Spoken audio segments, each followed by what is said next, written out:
আপনি তো রামকৃষ্ণ মিশনের ছাত্র এবং আপনি একজন অ্যাভিড রিডার। রামকৃষ্ণ বিবেকানন্দ সম্পর্কে আপনার প্রভূত পড়াশোনা রয়েছে। এই সময়ে দাঁড়িয়ে মোহাম্মদ সেলিম, সিপিআইএম এর রাজ্য সম্পাদক, হিন্দুত্বের এই এমার্জেন্স, রামকৃষ্ণের আলোকে, বিবেকানন্দের আলোকে ভারতবর্ষকে, বাংলাকে কিভাবে দেখতেন? দেখো, তোমার নাম কবির, আমি কবির থেকে শুরু করি। এটা তো একটা ধারা। তাহলে কবির এর একটা দোহা ছিল, हिंदू कहो तो नहीं, मुसलमान भी नहीं, पांच तत्वों का पुतला गैवी खेले माही। तार माने 5 एलिमेंट्स, बेसिक एलिमेंट्स।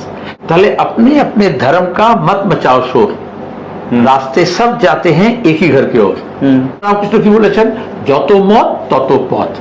এটা একটা ইউনিভার্সাল অ্যাপ্লিকেশন আছে। এখানে কোন একটা পার্টিকুলার মতের কথা বলা হয়েছে, কোন একটা ঈশ্বরের কথা বলা হয়েছে, কোন একটা ব্র্যান্ড নেম প্রমোট করা হয়েছে। তাহলে ধর্মকে যখন একটা ব্র্যান্ড হিসেবে প্রস্তুত করা হয় এবং তাকে যখন বাজারজাত করা হয়, এই উগ্র মার্কেটিং এর যুগে এই উগ্রতাটা নিয়ে আসা হয়, তখন আমার ধর্মের শ্রেষ্ঠত্ব প্রমাণ করতে গিয়ে অন্য ধর্মকে খাটো করতে দেখানো হয়। স্বামী বিবেকানন্দ ধর্মের ওই মুখটা পাল্টানোর চেষ্টা করেছিলেন, সেটা তিনি সেবা করে না দিয়ে। তাহলে জীবে প্রেম করে যেই জন সেই জন শিবিছে ঈশ্বর। এখানে দেখো তুমি, ঈশ্বর, এখানে কোনো আলাদা ব্র্যান্ড নেম নেই। রবীন্দ্রনাথের গান শুনলেও তুমি দেখবে প্রভু, লর্ড, কোন একটা আলাদা ঠাকুর, আলাদা দেব বা একটা দেবীর আলাদা নাম নেই।